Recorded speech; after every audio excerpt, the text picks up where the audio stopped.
Hello, everyone. My name is Sam Yishan. I'm a guest programmer for the Singapore International Film Festival, the 33rd edition. And I'm here with Ellie, who's the artist and director who made the film Quarries, which will be showing in the festival on the 2nd of December. Hello, thank you for having me. Yeah, I'll just introduce you very briefly, Ellie, then we'll just get straight to talking about your film. So Ellie is an artist and writer whose videos and performances reflect her interest in the multidisciplinary exchange of knowledge through everyday encounters and detailed research. So we'll be speaking about her film, which will be shown as a double bill with Larissa Sansur and Soren Lin's film In the Future, The Age from the Finest Porcelain. So Ellie, one thing that really stands out in your work is the way that you use performance and how it's integrated into the film, and the presence of your hands and the light boxes are really distinctive, and I think they really draw the audience in. So I understand you've been using this approach for a while. Could you just let us know how you landed upon integrating performance, and particularly using projections and transparencies in your films?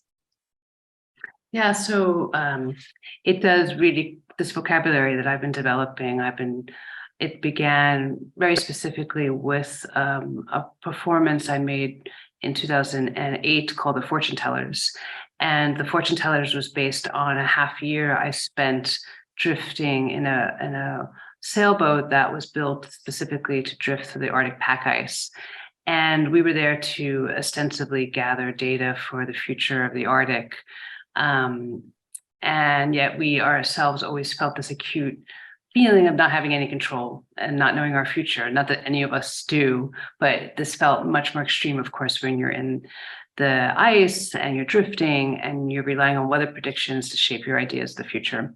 So when I came back to land, to civilization, so to speak, I really had wanted to make a piece that could talk about these different ideas about fortune telling. And I wanted to somehow embody the gesture of the fortune teller in the performances. And so I thought about, the hand of the fortune teller. I was also doing a lot of making parallels between the lines of the palm of a hand and the way the ice was breaking. So, and actually, it was a friend who recommended, she said, her father was a maths teacher. And she said, my father always did this thing with the overhead projector. And so that's in a way how it started, was using the overhead projector, these live performances that were a mix of monologue, dealing out images, the idea of layering times, layering ways of speaking, because I do, and you see obviously in Quarries, there's an achronological way of dealing with things. I slip between past and present quite a bit. In Quarries, we learn, that Georges, the Calçada master, dies, and then we go back into meeting him. So things like this, I try to really shift between time periods, both obviously historical and contemporary, but also within the narrative itself, and one discovers things.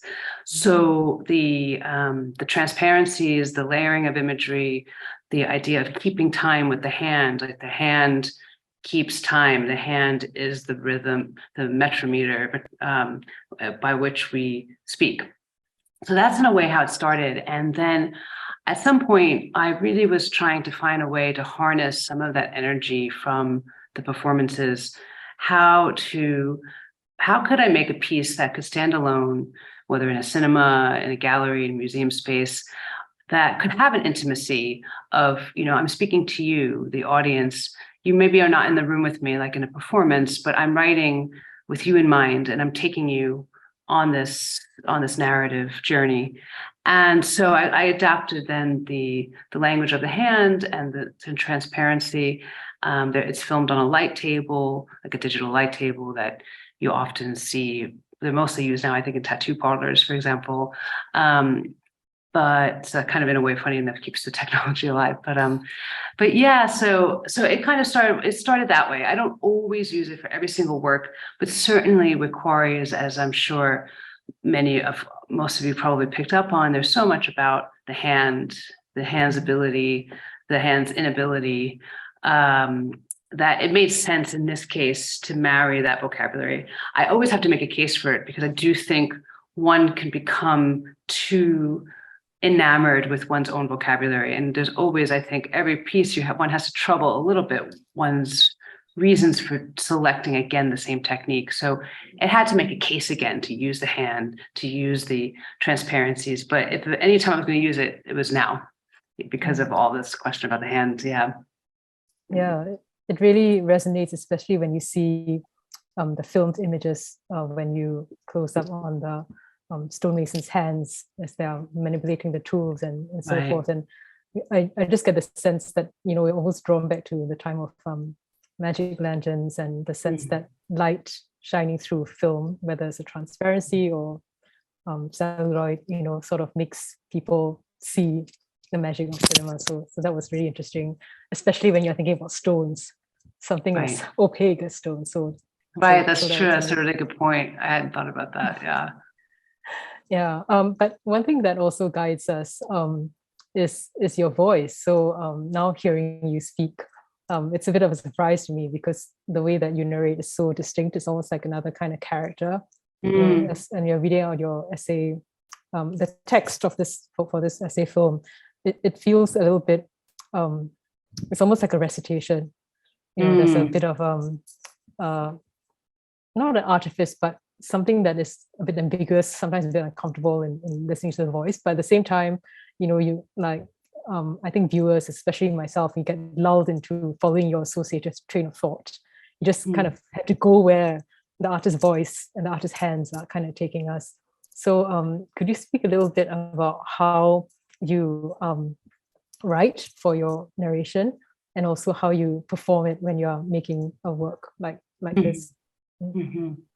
Yeah, so I think one distinction between when I would write for performance and writing for what is left behind in a space like a cinema is that there are very different kinds of writing. And of course, because the majority of my work is usually shown in a gallery and museum setting where it's on a loop, people come in whenever they want to.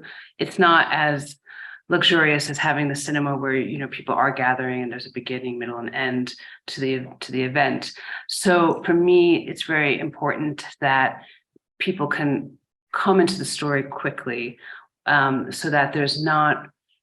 I almost see it as a way of chiseling down each sentence to its sort of, let's say bare minimum, but to a type of contained sentence, a contained idea that I hope is not something that then doesn't need character development, doesn't need to develop, because anytime you come in, I hope one can catch up.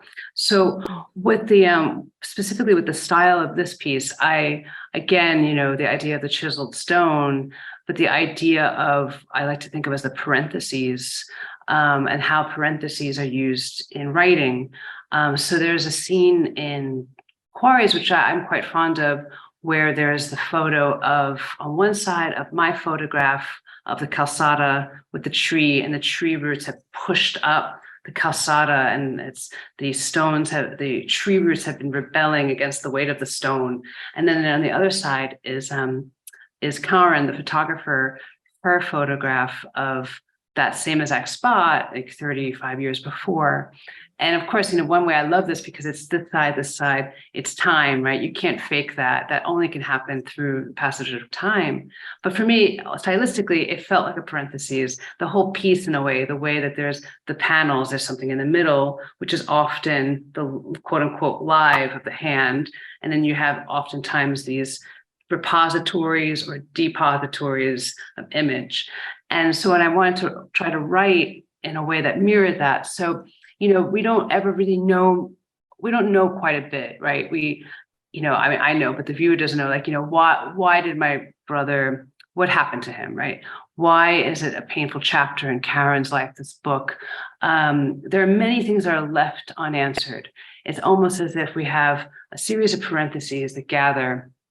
And so that's also a conscious decision in the writing, to make it kind of chiseled, concise, but with enough space so that I hope there's enough space for the viewer to have their own journey, idea of their own sort of feelings about, or curiosity. It's not resolved.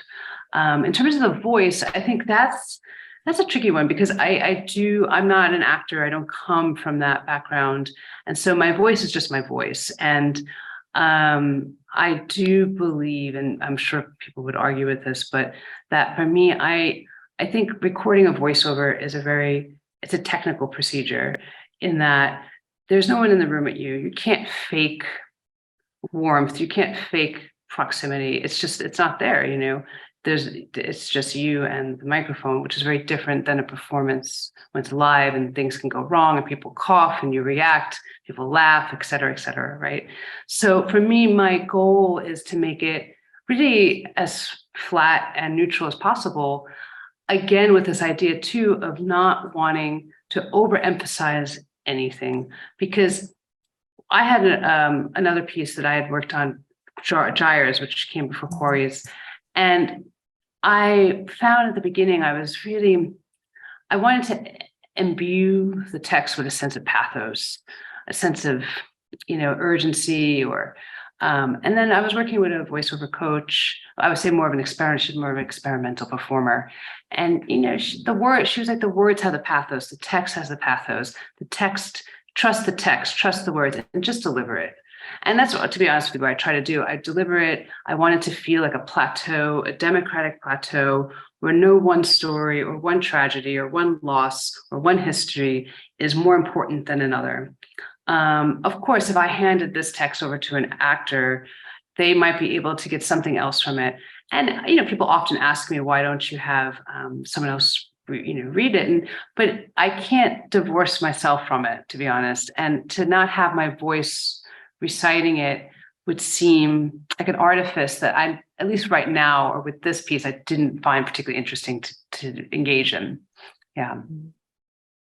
No, I think that the fact that it was your voice in your hands really made the film stand out for me, because I really felt I was following you where you wanted to lead the audiences. So I'm glad you decided to leave yourself in that way.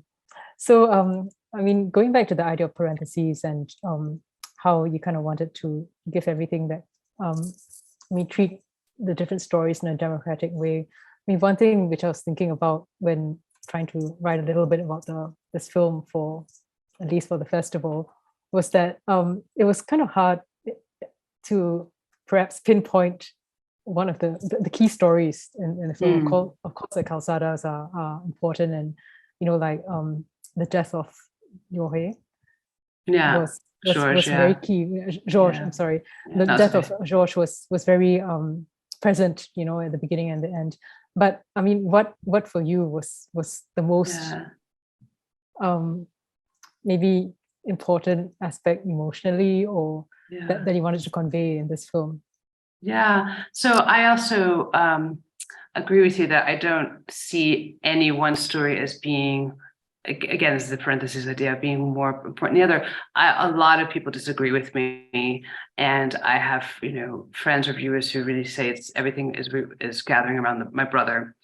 And I think the way I make work is that it takes me many years. So it's really about events, ideas, associations, they accrue, and they really do develop into almost an archaeological site of layers that then I kind of excavate. But so the importance of each, to answer the question, is really depending on what time period I was in when I was working on it. So for example, the oldest material in that piece is the eoliths, which are those fake, they're the misappropriated or misassociated stones that are just rocks, right? That people believed were the earliest stone tools. There was a period of time that was probably, I was filming and pretty deep in that work in 2015, and I never found a place for it. I had made a lecture performance. It was okay, and I put it aside. And so at some point that really was the building of all the other things after that. So it was all about this idea of projecting onto stone, the desire to project onto stone. It started with that. And then at some point, a much bigger focus was really the Greek concentration camps during the Cold War, and the stones, the small stones with the drawings that were given out. That was at some point also became probably the biggest driving point. And ultimately, to bring it to now, some people think of it because Lisbon's so present that it's about the calçada. Really, I would actually disagree, because I do think it really depends on what you get hooked into, what you focus on. I'm really much more interested in the reverbing echoes between the things. But of course, my brother, who I never intended, I didn't set out to make a piece about my brother at all, but there was, and this is something that I think in general just interests me, is when we're driven to make something, and we're driven to research, and we're driven to certain ideas and sensibilities, and there's always, of course, other things going on in our life that affect, how we put things together. So for example, when I met the anthropologist from Stony Brook University, and he was talking all about, your ligaments, your tendons, it's all meaningless unless you do something with it. You have to move. I just come from visiting my brother, and who wasn't at that point able to move at all. And of course, those echoes, like of the 3-hour conversation I have with the anthropologist, those lines became so important because I had just come from somewhere else. And for me, the process of trying to narrate those unseeming connections, which do float between the social, the political, the personal, is really for me the work, right? So, but still, I never would have thought of my brother in it until I felt very stuck. I've been working on Quarries for a long time before it was even called Quarries, and I was very stuck because I felt like I had a piece of two geographies. There was this Lisbon story, and then there was essentially a New York element, or an element that was not Lisbon. And then I started telling a couple of friends just casually about this book club I had with my brother and how he could use his hands. And then I was sending a very long voice memo to a friend, because I often have, I have, people, like 5 or 6 people who really kind of see many, many stages of the work. And I started just telling him about the book club and about this one book with the spy, the female spy, and she ends up in Lisbon, right? And it didn't even dawn on me, that could really be the pivot. And so for me, I think in terms of Quarries being put together, it's that moment when the spy goes over the Pyrenees and ends up in Lisbon. And I was like, that's how we get there. And this book club is a part of it. And then I start to think about all the books, and they're all about these, these resistance, whether they're resistance figures that are quite famous or people that were deemed of no importance, who then are recovered later. And then I realized, like this whole year of reading books with him really actually resonates with the entire theme. So you see, that's kind of how, and so of course I have probably a deep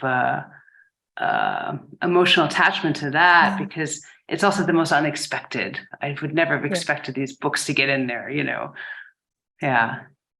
Yeah, the narrative thread about your brother really stood out, because it just seemed as if it was weaving in a way that was very personal. At the same time, it didn't really fit in, except in these very circumstantial ways, the rest of the story, advancing it along. But one thing which I enjoyed about the presence of your brother and the book club you mentioned was that the presence of the books were almost like echoes of tales coming from outside that supplement what you're narrating. And also Karen Montero's book was so key for you. And seeing this as a contrast to how people were trying to do mark making on stones, make their own meanings or tell their own sort of visual stories, or like make a little presence, a marking of their presence through the stones. So I thought this was a very interesting echo, and in the sense that you saw stones not just as tools that were excavated by archaeologists, but also almost like a material that people made work on or made work with.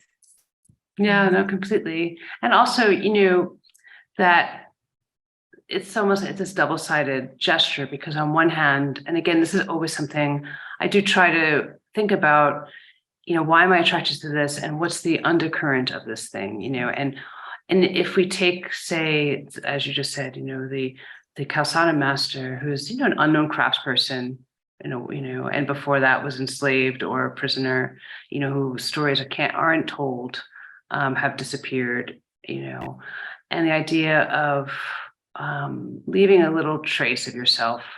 It's not your name, it's not a signature, it's just a little mark that says I was here. Even if you don't know me, even if you never notice this mark, you walk over it, but maybe someone will. And if not, even that maybe doesn't even matter. Maybe it's just more about the idea of just putting this there. And, of course, it's a very touching, very beautiful gesture, I would say a reflection of the human condition.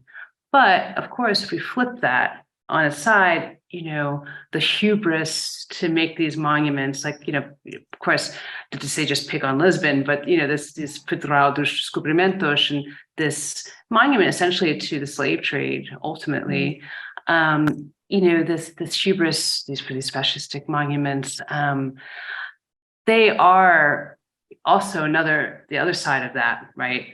The idea of covering everything in stone, right? And leaving these monumental structures at all costs, right? So for me, it's important to acknowledge both of those gestures in one.